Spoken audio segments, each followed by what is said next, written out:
안녕하세요. 어려운 주식을 좀 더 쉽고 맛깔스럽게 분석하는 주식 셰프입니다. 네, 연휴 동안 어떻게 잘 지내고 계십니까? 잘 쉬고 계시죠? 네, 푹 쉬시고요. 뭐 이런 영상들 연휴 끝나고 보셔도 되니까 연휴 때 좀 쉬시고, 그래도 연휴 때 좀 공부를 더 하시겠다 하시는 분들도 계실 수 있어서 제가 이제 또 지금 갑자기 핫하죠? 이 쿠팡. 네, 쿠팡과 관련된 그 얘기를 좀 해보려고 합니다. 자, 그래서 어, 많은 얘기들이 나오고 있고, 그리고 또 많은 부분들이 있는데, 그런 것들을 좀 정리를 해서 이제 하나로 만들었어요. 제 그 블로그에다가 글을 올려놨는데, 이 영상에도 제가 그 링크를 좀 걸어 놓을 테니까요. 글로 이렇게 한번 좀 읽어보실 분들, 뉴스 기사들도 이렇게 스크랩도 있으니까, 그런 것도 같이 좀 읽어보시면 좋을 것 같습니다. 자, 그러면은 일단 또, 네, 간단하게 제가 또 정리한 내용을 바탕으로 해서 저 설명을 드릴게요.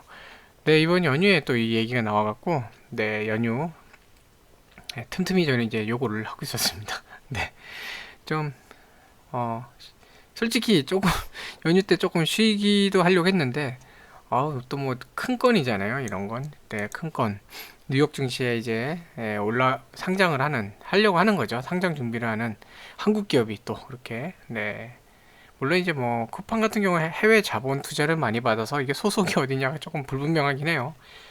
네, 그렇긴 하지만 어쨌든 한국의 쿠팡, 이제 미국 증시에 이제 상장 준비를 하는 그런 과정이 있다 보니까 되게 궁금해 하실 분들이 많을 것 같아 갖고 좀 이렇게 정리를, 네, 연휴지만 계속 정리를 했습니다.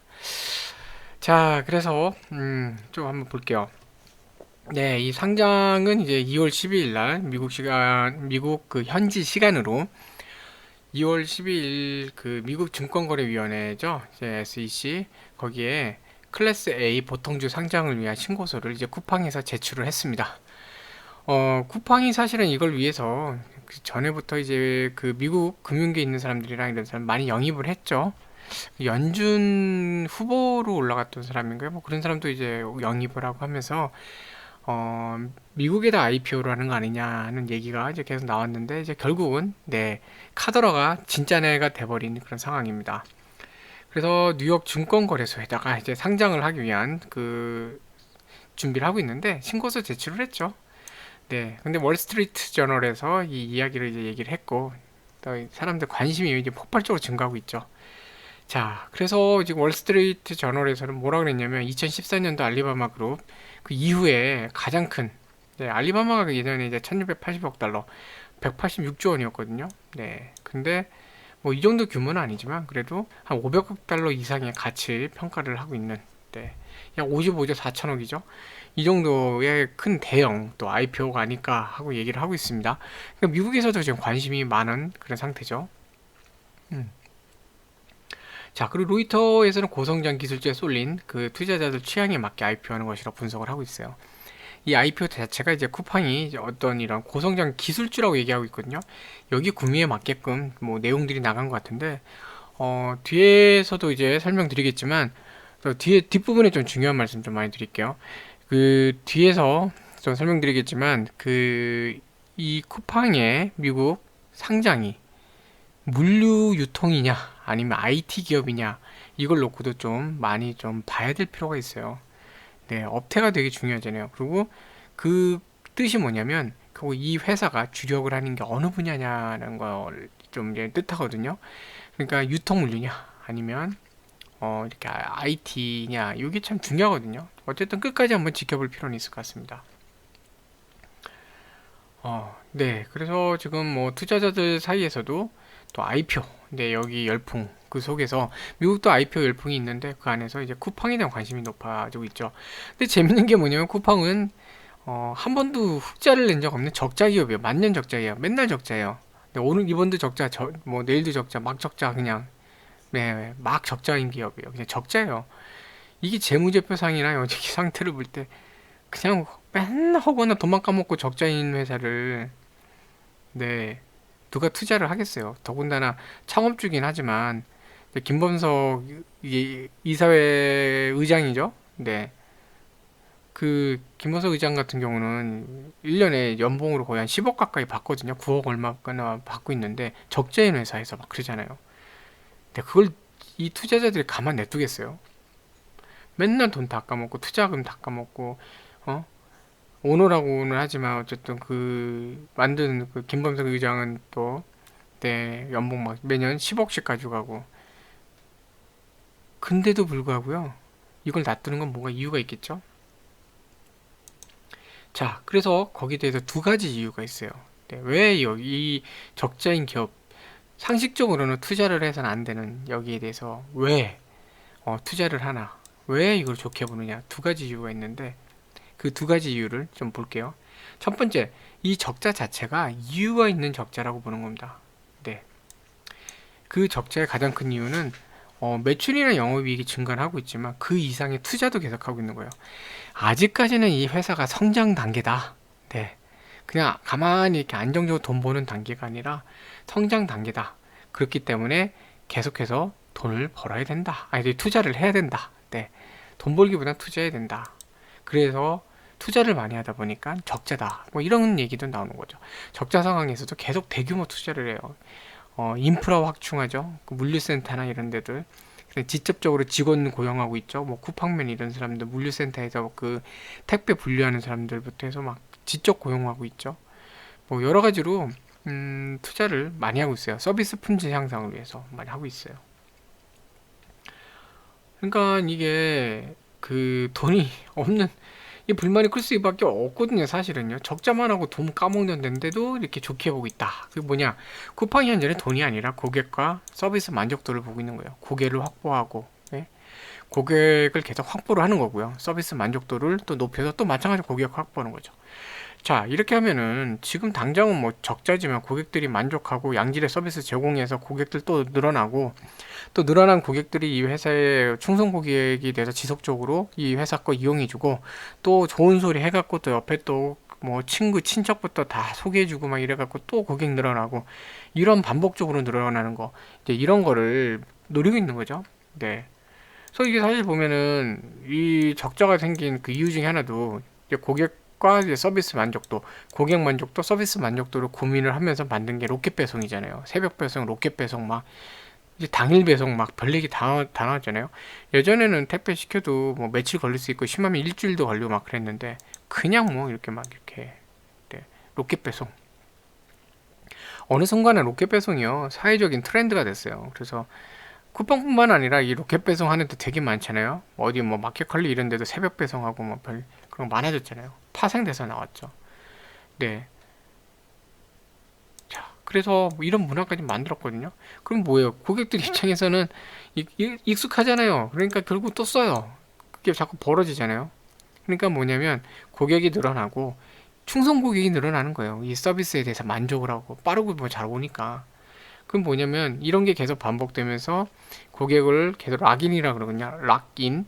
고객이 계속 충성 고객으로 남아있게 하고 고객이 나가지 않으면서 지속적으로 매출을 일으켜주고 그러면서 이익을 내주면 그러면은 결국은 나중에 순이익을 내면서 회사가 성장하게 되는 거죠. 나중에 이제 투자가 어느 정도 이제 만족이 되면 투자의 금액은 줄어들 거고 투자 금액이 줄어들면 그만큼 이제 순이익이 늘어나는 상황이 되겠죠. 그러니까 이 적자가 기업을 못해서가 아니라 투자 규모가 많기 때문에 하는 거다라고 투자자들은 판단을 하는 거예요. 그래서 미래를 보는 겁니다. 지금이 아니라 미래를 보는 거예요. 네. 뭐 대규모 물류센터 인프라 같은 이런 인프라 투자하고 있죠. 물류센터 같은 인프라 투자하고 있고 택배기사 지입제라는 거는 약간 좀 안 좋은 구조 중에 하나인데 차는 이 택배기사가 구매를 해야 돼요. 그리고 차량을 택배 여기 또 이 회사에 등록을 시켜야 돼요. 그렇게 되고 또 사대 보험 안 되고 개인 사업자로 또 등록도 있고 뭐 이런 상황이라 손해 보는 경우가 많은데 이거를 직접 고용 형태로 바꾸고 있는 거예요. 회사에서 직접 고용하고 직접적으로 다 하는 형태로 네 하는데 그래서 투자를 많이 했어요. 그것 때문에 월급을 주는 거죠. 이제 여기는 지입제 같은 경우 본인이 하는 만큼 받는 건데 여기 월급을 주는 거예요. 힘들어도 못 쉬어요.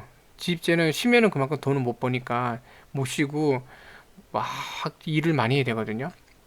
근데 여기는 어떤 월급 주니까 좀 낫긴 해요. 근데 물론 네, 안 좋은 소리 좀 있죠. 네, 부정적인 얘기도 있어요. 여기 보시면 뭐 여러 가지 이런 것들, 쿠팡맨들 75% 1년도 못 채고 퇴사한다, 뭐 이런 것도, 뭐 지원 인력 부족하다.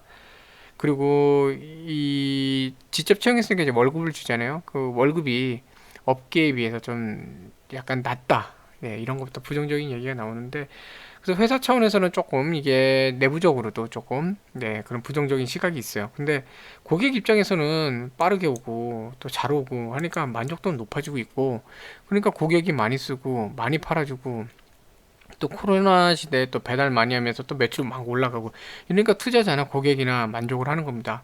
이 쿠팡맨이나 여기 일하는 분들한테는, 어우 깜짝이야, 죄송합니다, 뭐가 툭 터진 소리가 났네요. 네, 쿠팡맨이나 네, 뭐 일하는 분들한테는 조금 안타깝지만, 기본적으로 이 고객이나 투자자들은 만족하는 상태가 되다 보니까, 네, 그래서 좋게 보는 것 같아요. 투자자들이. 네, 이유 있는 적자다. 결국은 현재는 돈보다 미래를 바라보는 거다, 이렇게 보는 거죠. 자, 그러면서 또 하나, 두 번째는 이제 성장을 하고 있어요. 이런 상황에서 네, 큰 투자를 하고 있는데, 돈은 벌긴 버는데 성장성이 없다. 그럼 실망할 수밖에 없겠죠. 야, 저렇게 투자하는데 고만고만하면 왜 투자해? 야, 그냥 있는 대로 있는 거 잘해. 이렇겠죠? 예, 그렇게 얘기할 텐데, 투자한 만큼 계속 성장이 또 하는 거예요. 그러니까 투자자들 입장에서도 당장은 적자지만 내뜨는 겁니다. 네. 얼마 필요해? 지금 운영하는데 내가 좀 더 대줄게. 막 이러면서 조금 버티게 만드는 거죠, 오히려. 네. 그러니까 투자자들은 되게 좋게 보는 거예요. 그래서 급성장, 매출도 급성장하는데 영업 적자 폭도 막 크게 줄고 있어요. 그 2, 3년 동안. 그러니까 뭐 할만한 거죠. 네, 이제는 쿠팡도 그게 나오잖아요. 이제 흑자 전환할 수 있다. 이 얘기 나오죠. 이제 영업이익이 어느 정도 올라가니까 투자한 규모를 이제 감안하더라도 계속 투자를 하고 있는데, 투자 금액을 감안하더라도 이제 영업이익으로 적자에서 흑자로 갈 수 있는 그 상황이 돼가고 있다라고 쿠팡도 얘기하고 있거든요. 자, 볼까요? 2010년, 20년에, 네, 2016년부터 매출은 계속 급성장했는데, 10조 원을 넘은 13조 3천억 정도까지 갔어요.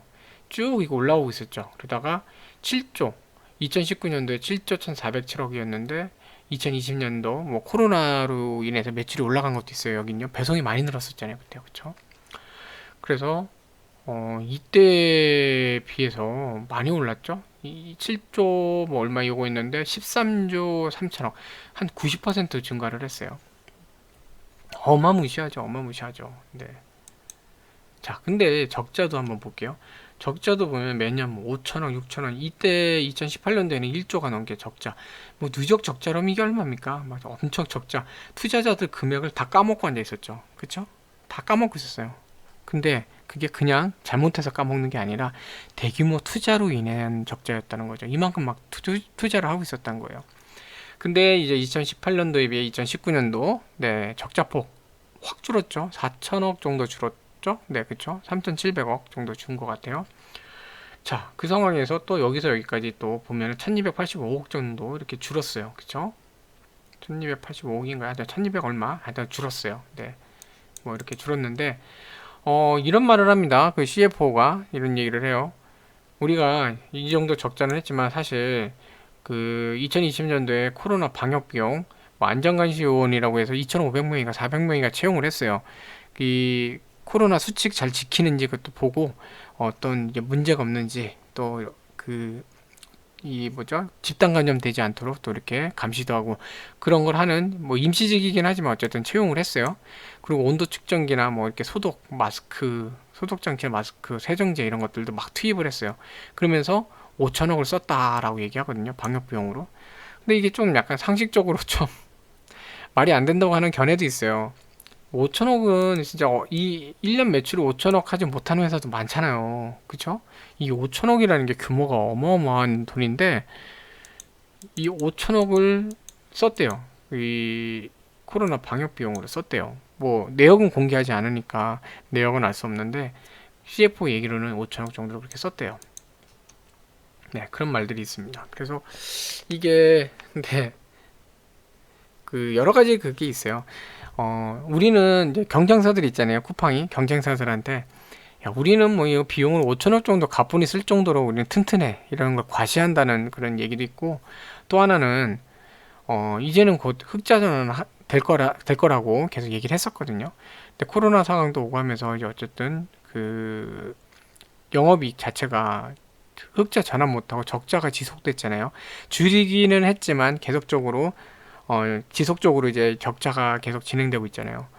보면은 1, 2, 3, 4, 5년 최근 5년 동안 계속 적자잖아요. 근데 이제 흑자 전환할 때 됐다고 얘기까지 했는데 안 되니까 뭐 밑밥 깐다 그러죠. 미리 우리 한 5천억 정도 원래 썼어. 이거 빼면은 잘하면 흑자가 될 수도 있을 뻔했어. 1억 이래도 흑자가 될 수 있을 뻔했어. 이런 얘기 하고 싶었던 거죠. 그래서 변명거리를 만들기 위해 발언한 거 아니냐라는 관측도 있어요. 네.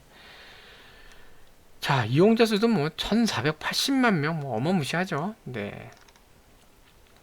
자, 그래서 뭐 어쨌든 투자자들 입장에서는 이 미래를 향한 투자 계속하고 있고 고객들이 어쨌든 충성 고객이 늘고 있고 아까 1,480만 명이래잖아요. 그쵸? 고객도 이렇게 많이 늘고 있고 그리고 뭐 매출 늘어나는 거나 어쨌든 적자가 주는 거나 뭐 데이터가 좋으니까 이제 투자자들 입장에서는 믿고 있는 거죠. 직원들은 어쨌든 힘들 수는 있는데 투자자나 고객은 만족하고 있는 그런 상황인 거죠. 그렇기 때문에 이 쿠팡에 대한 밸류에이션을 높게 보는 거예요. 자, 그럼 이제 한 가지 생각을 좀 해볼겠어요. 해볼 게 있거든요. 그 쿠팡 같은 경우는 어떤 회사인가? 이 회사가 물류회사인가? 종합물류 플랫폼인가? 아니면 IT 기업이냐? 이게 좀 필요해요. 왜냐면 물류라면 직원들에 대한 부분도 잘해야 돼요. 택배 기사가 없고 그 분류하는 분들이 없고 그러면 누가 그거를 배송을 하겠어요? 그쵸? 그 사람들이 불만이 많아서 파업하고 이러면 배송도 안 되잖아요. 그쵸? 자, 그러면 그 사람들한테 잘해줘야 되는데 어쨌든 부정적인 얘기도 있어요.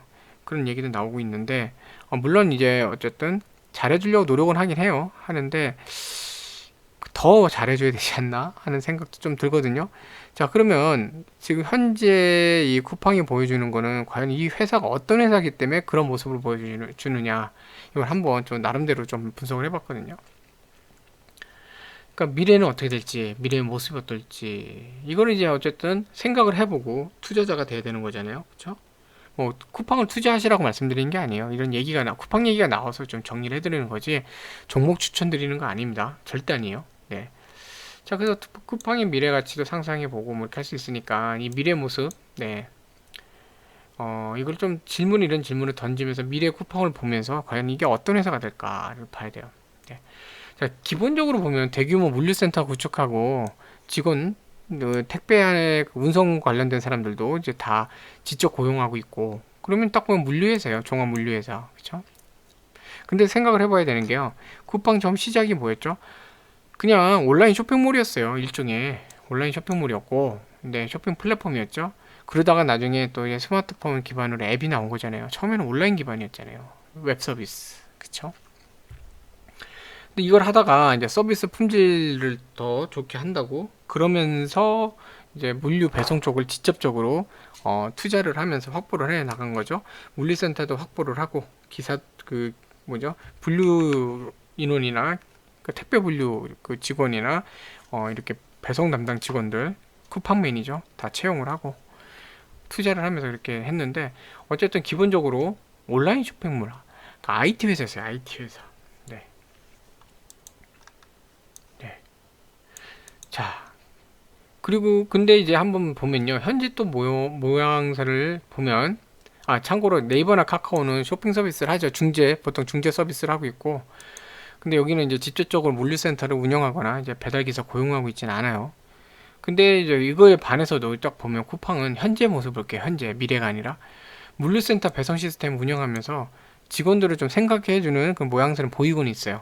그래서 만약에 지금 그 직접 얘기를 했거든요. 여기서 그 뉴욕 증시에 상장이 된다고 하면 성공을 하면 한 1천억 규모 자사주를 보너스로 이 쿠팡맨을 비롯해서 이쪽에 관련된 그 유통 물류 이제 배송이죠 관련된 인력들한테 보너스로 지급할 계획이라고 했어요. 직원들의 만족도를 높이기 위한 거죠.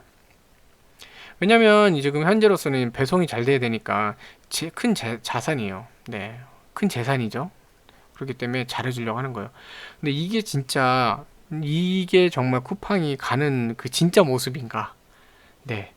그거에 대해서 의문을 또 좀 던져보면 사실 그 그거부터 좀 보면은 좀 조금 다른 각도가 보이는 게 손정희 비전 펀드는요. 전기차부터 해서 예전에 VOID도 그렇고 그 전기차를 비롯해서 뭐 로보틱스나 뭐 자율주행 쪽도 그렇고 미래의 신기술, 미래를 주도할 기술 쪽에 투자를 많이 하고 있어요. 이쪽이요. 물론 쿠팡에 대해서는 옛날부터 투자를 하고 있었고 오래되긴 했지만 기본적으로 이 비전 펀드 자체가 미래를 바라보거든요. 그래서 비전이요. 미래를 바라보는 비전 펀드인데 이 현재 여기서 서비스 품질을 개선하고 있다고 하지만 레거시, 그러니까 기존부터 있었던 서비스거든요. 기존부터 있었던 유통 물류, 네, 이런 건데 이거를 그렇게 계속 돈을 투자를 하면서 이렇게 지원을 하고 있다. 이 부분이 약간 의구심이 좀 생기거든요. 그쵸? 이런 분야가 아닌데 왜 했을까? 그런 의심이 좀 들더라고요. 그래서 다시 한번 생각을 해봤죠. 쿠팡은 일단 처음 첫 발은 온라인 쇼핑 플랫폼, 그 다음에 또 모바일 서비스 쿠팡 앱 해서 시작을 했고 기본적으로 IT 기업이에요. 그렇게 되면 그쵸? 근데 중요한 거는요 바로 이 포인트입니다. 제가 이제 고민을 하다 보니까 하는 부분이 좀 있었는데 왜 여기서 이런 데서 중요하게 봤을까 생각해 보시면 여기 아마 그 시청자분 구독자분들 중에서도 쿠팡 이제 이용해 보신 분들 많이 계실 거예요. 개인정보 입력하죠. 배송 받아야 되니까 결제 정보 입력하실 거고 배송지 그 주소랑 뭐 연락처 이름 뭐 다 입력하실 거고 장바구니에도 넣으시잖아요. 관심 있는 거 그게 다 데이터거든요. 그리고 주문하면 주문 이력 남잖아요. 그쵸? 그리고 연락받기 위한 것도 이거 핸드폰뿐만 아니라 종종 이제 이런 뭐죠 프로모션이나 이런 거 날라오는 거 받기 위해서 이메일도 등록하고 그리고 그 주소지라는 게 결국은 뭐예요? 사는 지역 그런 게 있을 거고 제가 그것도 있나 모르겠는데 그 기억이 안 나는데 성별이랑 나이도 있나요? 하여튼 그런 것도 있으면 이게 다 데이터예요. 고객들의 막대한 그 데이터, 개인정보, 그 다음에 쇼핑 정보, 구매 내역, 뭐 관심 품목, 장바구니죠. 이런 것들. 그리고 어떤 걸 많이 보고 있는지 이런 것부터 다. 심지어는 여러분들 그 앱이 아니라 또는 PC에서 이제 집에서 하시면요. IP 어드레스 있죠? IP 주소. 그게 바탕으로 대충 자세히는 아니지만 대충 그 지역까지 유추가 가능해요. 어디에 계시는지. 그러니까 그런 것도 다 정보로 관리하겠죠. IP 정보 다 수집할 테니까요. 자, 그러면 결국은 뭐냐면 제가 볼 때는요. 빅데이터 기업이에요. 결국 여기가 빅데이터. 이 정보들을 갖고 이걸로 뭔가 할 수 있어요. 엄청나게 방대한 그런 정보를 갖고 있어요. 이 빅데이터 정보는 나중에 어디든지 활용할 수 있는 부분이 많아요. 미래에. 엄청난 빅데이터 그 기업이에요. 사실 페이스북이나 그 구글이나 이런 데들이 워낙에 또 주목받는 이유 중에 하나가 빅데이터 그룹이거든요. 네이버도 마찬가지죠.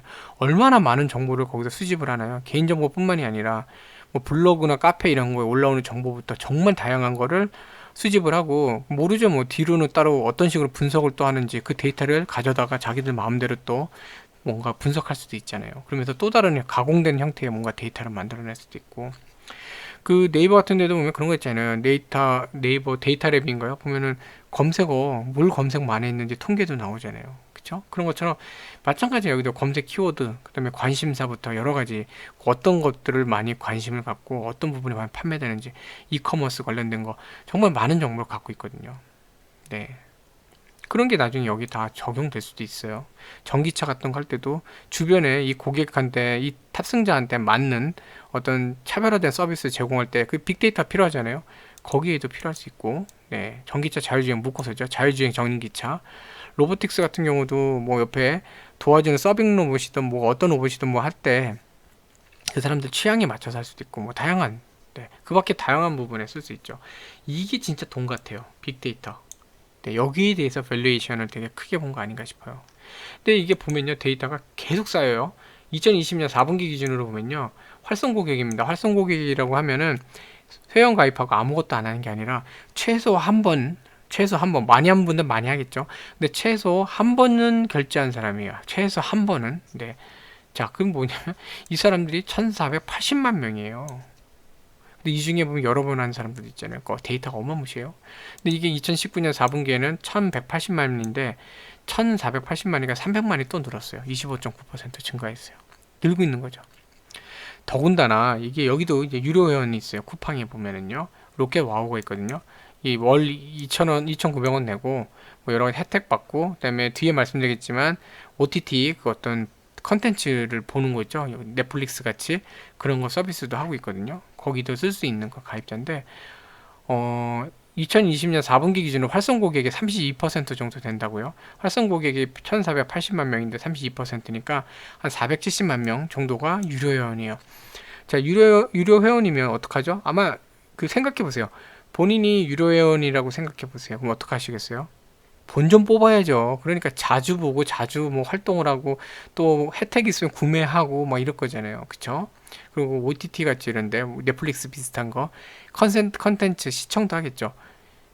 이 사람들이 움직이는 것들이 전부 다 데이터예요. 들어와서 뭘 검색했는지, 어느 시간대에 관심이 많은지, 그렇게 나오겠죠? 그러면 어떤 성별과 어떤 나이대에는 뭘 보고 관심 있어 하는지부터 막 쫙 나와요. 그러다 보면 나중에 그 사람 성향까지 다 분석을 할 거예요. 어떤 성향인지, 기호가 뭔가, 선호하는 게 뭔지 다 나올 거예요. 이게 물건만 있는 게 아니라, 여기에 뭐 쿠폰도 있고, 그 다음에 OTT랑 연결돼서 컨텐츠까지 있으면 좋아하는 장르까지 나오고, 막 여러 가지를 분석할 거예요. 자, 그러면 뭐가 되죠? 빅데이터가 있었으니까 이제 AI죠. 인공지능. 그러면 쿠팡의 미래의 모습은요, 결국 빅데이터하고 또 AI예요. 이 데이터를 이제 분석해서 뭔가 맞춤을 해야 되겠죠. 근데 이게 좀 웃기는 얘기지만 미래에 이 고객을 흉내내는 AI 로봇이 나올지도 몰라요. 어떤 홍길동이라는 고객이 있다 그러면 그 사람에 대한 정보를 다 분석한 다음에 마치 그 사람을 흉내내는 AI가 탁 나타날지도 모르거든요. 그 정도로 여기는 데이터나 이런 거 방대합니다. 네, 이게 진짜 큰 돈 같아요. 근데 쿠팡이 이미 다른 나라에도 사업을 확장할 수 있겠다, 있을 거라고 얘기하고 있거든요. 이 데이터 양이 어마무시하게 느는 겁니다. 그래서 네, 쿠팡은 이제 빅데이터와 AI 기반 IT 회사라고 보는 것 같아요. 자, 그럼 여기까지는 뭐 그렇게 간다고 쳐요. 그러면은 이 물류는 어떻게 할 거냐? 기본 회사는 물류로 사업을 네, 만들고 있는 거니까 그 사업을 영위하고 있으니까 그럼 물류도 생각을 해봐야겠죠. 자, 어떤 생각이 들었냐면요. 뭐 제가 다른 종목이나 기업 분석할 때 보면은 미래에 대해서도 분석을 한 게 있는데 미래의 환경은요 멀지 않았어요. 자율주행차, 로봇 이런 게 많이 다닐 거예요. 드론. 네. 그럼 뭐가 되죠? 그 현대모비스 그 기업 분석할 때 같이 말씀 좀 드렸었지만 현대차 그룹에서 그 화물 트럭에 대해서 군집 자율주행 해봤잖아요. 군집이라고 하는 거는 자율주행 테스트를 한 대가 아니라 여러 대를 딱 세워놓고 그게 줄 맞춰서 쭉 가는 거를 해본 거거든요. 성공적으로 끝났대요. 자율주행. 근데 결국은 뭐죠? 그러면은 이제 쿠팡 그 택배 차량도 이제 자율주행차가 되는 거예요. 무인차. 네, 사람 안 탄 자율주행차. 자, 그러면 그 차가 집 앞에까지 오면 어떻게 배달을 하죠? 도로에까지 쓰겠는데 짐을 어떻게 내려요? 로봇 있잖아요, 로봇. 접이식 로봇. 그 뒤에 화물칸에 로봇이 이렇게 접힌 상태로 들어가서 딱 있다가 도착하면 쭉 나와서 로봇으로 트랜스폼 한다 그러죠. 변신하고 그 다음에 바코드 찍어갖고 현재 여기에 배달할 택배들 다 꺼내갖고 집 앞에 갖다 주는 거예요. 그리고 만약에 허용되는 데 있다면은 드론이 공중으로 가갖고 베란다 같은 데 놓고 가거나 하겠죠. 이런 기반으로 아마 나중에 바뀌지 않을까 하는 생각이 좀 들어요. 근데 이게 쿠팡이 싫어도 환경이 이렇게 변하면요. 쿠팡도 아마 하게 되겠죠. 네. 근데 결국 쿠팡이 이런 것도 염두에 두고 있을 것 같아요. 투자자들이 염두를 할 것 같아요. 그 김범석 의장이 아니더라도 투자자들은 이런 생각을 할 것 같아요. 자, 그러면 이 자율주행차는 드론은 바뀌고 다 로봇이 하면 어떻게 돼요? 물류센터에 있는 직원들 그리고 이 배송기사들 쿠팡맨들 다 잡이 없어지는 거겠죠. 그때는 이제 로봇하고 이런 걸로 다 바뀌는 거예요. 로봇하고 드론 자율주행차. 근데 그게 그렇게 오래 남지는 않은 것 같아요. 근데 아주 오래 걸리지는 않을 것 같아요. 물론 당장 되는 건 아니지만 네. 자, 그러면 어떻게 되겠죠? 그 시점에 또다시 대규모 비용 투자를 하겠죠. 그러니까 쿠팡이 만약에 뭐 자동화 또는 뭐 새로운 기술 이러면서 투자를 갑자기 늘리잖아요. 그럼 이제 이 시나리오대로 가는 겁니다. 제가 볼 땐 그래요. 만약에 갑자기 쿠팡에서 뭐 얼마 이상의 큰 투자를 한다. 뭐 어디에 무슨 뭐 예를 들어 자율주행과 관련된 거나 AI 관련된 기업을 인수한다. M&A 한다. 또는 어디랑 제휴를 한다. 또는 뭐 어? 임시로 이제 뭐 이렇게 뭐라 그러죠? 그 효율성이나 업무 효율성 그 증대를 위해서 일부 로봇을 도입을 한다. 또는 부족한 그 택배 인력을 보충하기 위해서 뭐 자율주행 택배차 로봇을 도입한다. 막 이런 얘기가 나중에 막 나올 수 있어요. 그렇게 되면요. 그때는 이제 투자를 많이 하고 있다는 얘기죠. 근데 그때부터 이제 전환이 시작되는 겁니다. 사람 기반으로 됐던 쿠팡이요. 이제 완전히 IT 기업으로 바뀌는 거예요. 이미 그런 데 있잖아요. 아마존. 네. 쿠팡이 항상 얘기하는 롤모델이 아마존이거든요. 아마존 이미 그렇게 변하고 있잖아요. 아마존 물류센터 가면 로봇들이 다니면서 다 정리하고 뭐 하고 있고요. 아마존 뭐 얘기하죠? 드론으로 배달하는 것까지 지금 막 얘기하고 있잖아요. 그 자율주행까지 막 하면서. 그러니까 결국 쿠팡의 미래의 모습은 그렇게 되는 것 같아요. 자, 그래서 이거를 하면은 뭐 그동안 뭐 인권 문제부터 여러 가지 노조 문제부터 다양한 그 사회적 지탄, 사회적 책임론부터 여러 가지 나오겠죠. 되게 진통을 많이 겪을 거고, 또 대규모 투자를 위한 어떤 그 재무적인 그 어려움도 있을 거예요. 투자가 많아지면 또 적자폭이 늘어나고 많은 부분 난관들이 있을 텐데 그걸 잘 이겨내고 나가면 미래의 쿠팡의 모습은 로봇과 드론, 자율주행차들이 거의 대부분을 구성하는 그런 IT 기업, IT 기반 물류 기업, 네, 그렇게 되지 않을까 싶고, 쿠팡의 또 주력 사업은 빅데이터 기반의 또 AI 그런 걸 하는 AI로 해서 뭔가를 서비스 하겠죠. 미래에 그런 기업이 되지 않을까 하는 생각이 듭니다. 이런 면을 볼 때는 정말 묻어두고 네, 그 대대손손 물려주다 보면은 정말 큰 기업이 되어 있겠죠. 큰 그 평가액 자체도 되게 커질 거예요. 근데 그렇기 위해서는 중요한 게 있어요. 이 아마존 같은데 동종업계죠. 이런 이겨내야 돼요. 그리고 국내에 있는 경쟁사 이겨내야 돼요. 중간에 꼬꾸라지면 끝나는 거예요. 쿠팡이 가는 모습을 보면 저는 이제 아마존 같은 느낌이 많이 들거든요. 그럼 결국은 또 상장도 미국에 했잖아요. 그러니까 아마존하고의 싸움이 벌어질 것 같아요. 어느 순간에는 둘 간에 진검승부를 할 텐데, 자, 그럴 때 잘 이겨내야 됩니다. 그리고 그 과정까지 가기 전에도 한국에서 지금도 당장 뭐 네이버, 카카오, 신세계나 이런 데들, 네, 경쟁사들 있잖아요. 신세계는 SSG 같이 온라인도 있고. 그러니까 이런 데랑도 이제 이런 데 이제 견제를 할 거예요. 네. 여기도 견제를 이겨내야 되거든요. 그러니까 그런 거를 좀 잘 이제 봐야 됩니다. 이미 보면은 뭐 아직 그렇게 공식적으로 얘기는 안 했지만 관측되고 있는 게 최근에 이제 신세계그룹 정용진 이제 부회장하고 네이버 이제 그 이해진 의장 이렇게 좀 만났죠. 만났는데 그냥 뭐 둘이 어떤 사업 협력 때문에 만났다고만 얘기하지만 이제 외부에서 보는 관점은 쿠팡이 워낙 빠르게 성장하니까 그 반 쿠팡 연대를 구축하려고 한다. 네이버의 IT 기술, 신세계 유통 기술을 합해서 반 그 쿠팡 연대 만들려는 거 아니겠냐라는 관측이 있어요. 신세계는 뭐 전통적으로 이마트나 그 신세계 백화점을 비롯해서 네, 오프라인 유통에는 아주 강자죠. 네, 원래 강했죠. 강했고 네이버는 IT에 있어서는 또 IT 회사니까 잘하잖아요. 그러니까 근데 이제 네이버가 이제 유통에서는 조금 약한 편이거든요. 그러다 보니까 서로 잘하는 걸로 같이 붙어서 윈윈하자. 그러기 위해서 뭐 두 회사 간의 협력, 협상, 네, 그런 것도 해야 될 게 뭐 많아요. 아직은 많긴 하지만 어쨌든 지금은 큰 공룡이 자꾸 올라오고 있으니까 일단 쟤부터 어떻게 처리하고 보자. 네, 쟤부터 어떻게 처리 좀 하자. 네, 그러고 나서 나중에 생각하자. 이렇게 하는 게 아닌가 하는 관측도 있어요. 이커머스 거래 보면은 네이버 1위, 이베이, 뭐 쿠팡, 위메프, 티몬. 근데 온라인에서는 이제 이렇게 신세계 그룹은 조금 약간 규모가 작아요. 오프라인 중심이다 보니까. 근데 규모 면으로만 보면 네이버가 되게 커 보이는데 사실 네이버는 중재자 역할밖에 안 해요. 쿠팡처럼 직접적으로 매입 뭔가 이렇게 관여하는 거, 물류센터를 갖고 관여하거나 이런 것도 거의 없고 중재 역할만 합니다. 음. 그러니까 여기는 이제 고객들이 주문서 받는 거를 일로 안 하고 뭔가 조건이 있어서 쿠팡으로 넘어가 버리면 얘네는 아무것도 없어요. 그냥 중개 플랫폼 제공하는 거 외에는 아무것도 없어요. 자, 그런 상황이에요. 그러다 보니까 네이버나 이제 신세계가 손 붙잡고 우리도 한번 뭐 해보자 이러고 있는 것 같아요. 좀 아까도 말씀드렸지만 쿠팡의 롤모델이 아마존이기 때문에 언젠가 붙을 것 같아요. 그러면 스승과 제자의 싸움 그때 벌어지겠죠. 스승인 아마존, 뭐 굳이 스승이라기보다 어쨌든 롤모델이라고 하니까 억지로 붙인 거예요.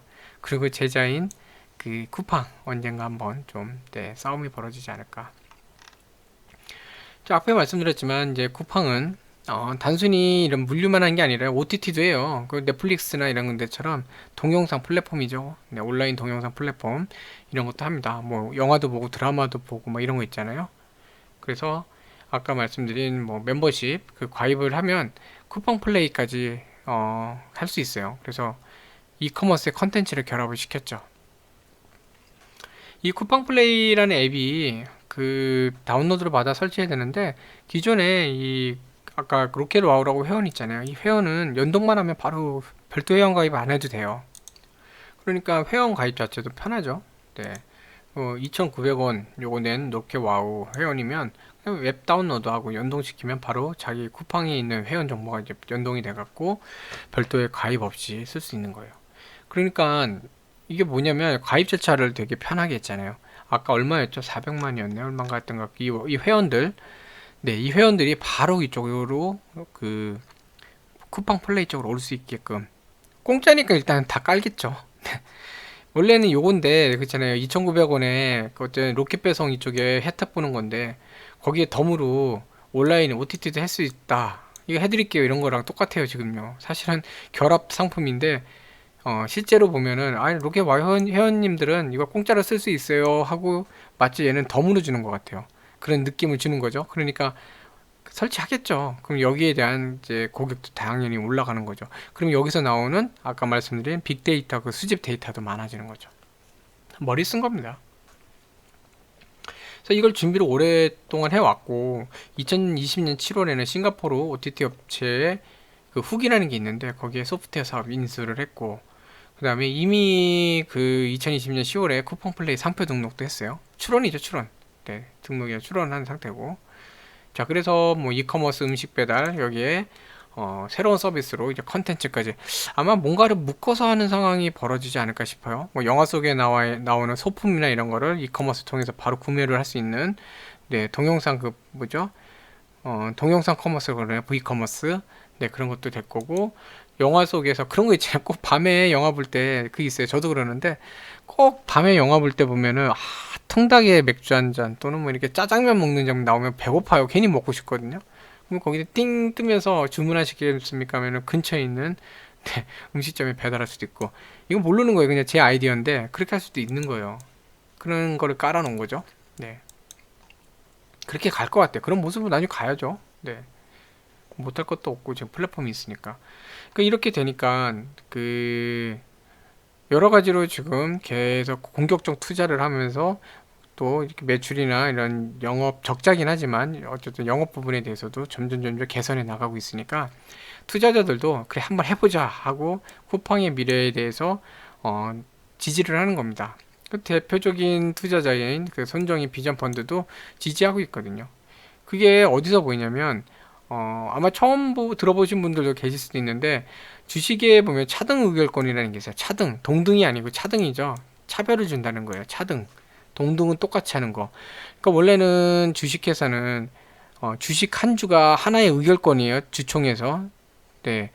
그래서 그 만약에 주총이 참석했는데 10주 가진 사람하고 한 주 가진 사람이 참석을 하면요. 10대 1이에요. 그 같은 사람이지만 10주 가진 사람은 10주에 대한 그 의결권이 있는 거고 한 주인 사람 한 주밖에 안 돼요. 네. 그러니까 그 주식 보유한 주식 수대로 이제 하는 건데 차등 의결권은 내가 가진 그 주식 수보다 더 많이 평가를 하는 겁니다. 좀 아까 10주 가진 사람이 왔는데 그 사람은 그냥 차등 의결권이 아니라 그냥 일반적인 보통주 그에 대한 권리를 갖고 있어요. 그러니까 한 주가 하나의 의결권이에요. 근데 옆에 온 사람은 한 주밖에 안 갖고 있는데 이게 예를 들어 30배의 그 권리를 갖고 있어요. 의결권을. 그건 뭐냐면요. 주식수는 한 주밖에 없는데 저게 30주 갖고 있는 거랑 똑같아요. 웃기죠? 네, 보통 이게 경영 방어할 때 이런 거 많이 쓰는데 이게 그냥 되는 게 아니라 투자자가 승인을 해줘야 되잖아요. 왜냐면 결국은 이 김범석 의장이 자기가 마음대로 할 수 있게끔 되는 거기 때문에 투자자들 무시하고 할 수도 있거든요. 잘못하면 믿지 않으면 못해요, 이런 행동을. 근데 지금은 믿는다. 네가 하고 싶은 대로 한번 해봐라.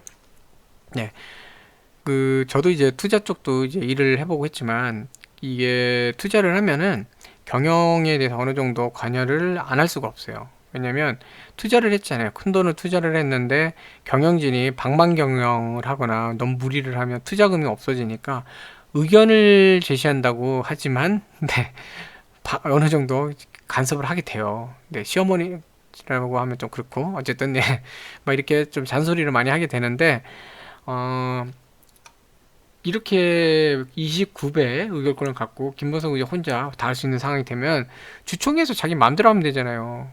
지금 솔직히 김범석 의장이 지분을 얼마 갖고 있는지 이거는 공개가 안 돼 있어요. 그래서 얼마 정도인지 모르겠지만 어쨌든 29배면요. 뭐 과반수 넘기는 거 순식간일 것 같은데요. 이것만 갖고 있으면. 그렇죠? 그러니까 마음대로 해봐라 하고 믿는 거예요. 그러니까 주주도 지금 믿는 겁니다. 그러니까 지금 당장은 적자지만 뭐 당장 적자지만 뭐 미래를 바라보고 너 믿고 간다 이러는 거죠. 자, 그래서 이게 지금 뭐 네, 어쨌든 이 만년 적자 기업이 미국에 상장하는 참 재밌는 일이 벌어졌죠. 그러면서 투자자들조차도 29배의 의결권을 갖고 있고 뭐 미국에서도 쿠팡의 상황에 대해서 별로 이렇게 나쁘게 안 보는 것 같아요. 그러니까 거의 뭐 빠르면 3월인가요? 그때 상장할 수도 있을 것 같다라는 얘기도 나오고 있더라고요. 그래서 뭐 김범석 의장 아까도 말씀드렸지만 네, 만년 적자 막 적자가 많은데 연봉 네, 88만 6천 달러니까 약 10억 가까이 돼요. 연봉이요. 그리고 상여금 보너스죠. 보너스도 물론 퇴직 후에 어느 정도 이제 비율을 받는 거지만 이게 158억이에요. 예, 적자가 엄청난데 이렇게 받아요. 웃기죠? 아무리 창업주래지만 그쵸? 근데 그만큼 근데 이걸 하려면 투자자들이 승인을 해줘야 되거든요. 맨날 적자 내고 있는데 자기 이렇게 받는다 그러면 투자자들이 가만히 있겠어요. 그쵸? 이렇게 해도 될 정도로 뭔가 미래에 대해서 긍정적으로 보는 겁니다.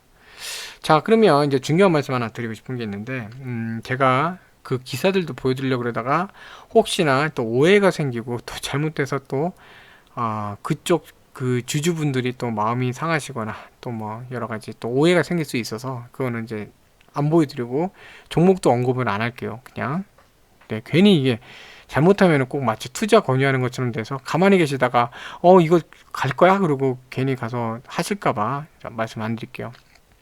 자, 쿠팡이 나스닥 아니 되게 뉴욕 증시에 이제 상장을 하면서 당장 그 얘기가 나오죠. 네. 그럼 쿠팡이 상장을 하면서 수혜주는 뭐야? 자, 이제 테마가 막 들끓어 오를 겁니다. 이제 연휴 직후에는 그 쿠팡 테마주들 막 들끓어 오를 거예요. 분명히 들끓어 오를 거예요. 네, 가뜩이나 지금 증시가 조정기고 건수도 없는데 막 들끓어 오를 거예요. 근데 중요한 건 뭐냐면요. 정말로 관련이 있는 데인지를 보셔야 됩니다. 진짜 관련이 있는지. 자, 쿠팡이 만약에 상장을 해서 상장이 뭐예요? 돈을 얻어내는 거잖아요. 그쵸? 상장하면은 주식이 판매가 되는 거고 어쨌든 주식을 이제 추가 상장을 하던 아니면은 구주 매출을 하던 기존에 있는 주식을 판매하는 거죠. 현금이 쌓이잖아요. 기업에. 그쵸? 현금을 확보하면은 이제 쿠팡 입장에서는 부채도 어쨌든 이제 부채나 뭐 투자에 들어가서 생겼던 그런 부실 이런 것들을 조금 완화시킬 수 있고 그다음에 신규 투자에도 활용할 수 있고 그래요. 자, 그러면 중요한 거는 이제 신규 투자인데 신규 투자를 어디다 하는지 잘 보셔야 돼요. 진짜 그 돈을 어디다 쓸 건지. 기본적으로 쿠팡이 그동안 얘기해 온 거는 대규모 인프라를 계속 확장해 나가겠다. 물류센터나 뭐 이런 거 확장을 해 나가고 직원들 계속 5만 명인가 얼마까지 채용을 하면서 이 고객 만족도를 계속 높이겠다. 이런 얘기는 해왔거든요. 그러니까 그게 진짜로 물류센터랑 이게 배송 이런 부분을 해서 어디에 연관이 있는지 그리고 OTT 같은 거 하잖아요. 그러면 과연 컨텐츠랑 어디에 진짜 연관이 있는지 보셔야 돼요.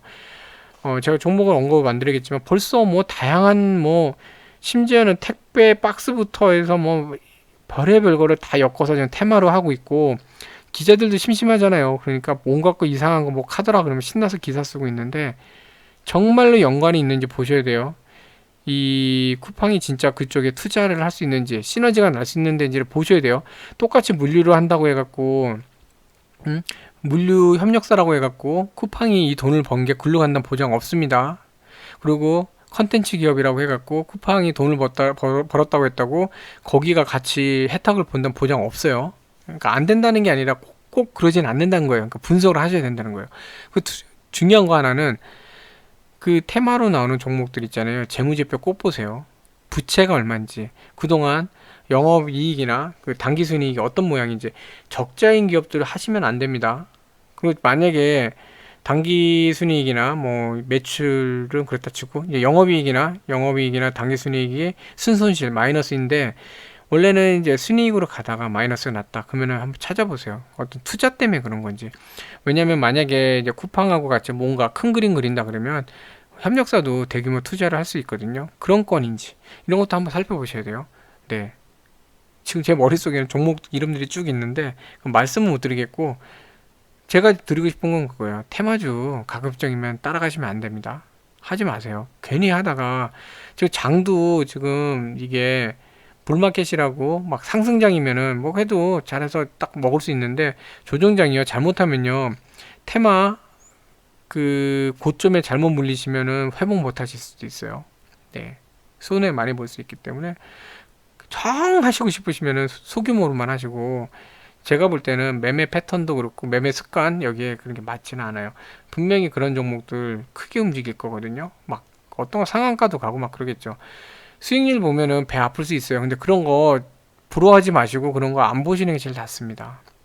정상적인 매매를 하셔야 돼요. 네. 그리고 진짜로 난 도저히 안 되겠다 저거 한번 해볼래 그러시면요 몰빵하지 마시고 소규모로 하시고요. 정말로 그 테마로 엮인 종목이 그 기업이 진짜 관련이 있는 데인지는 분석을 해보세요. 네.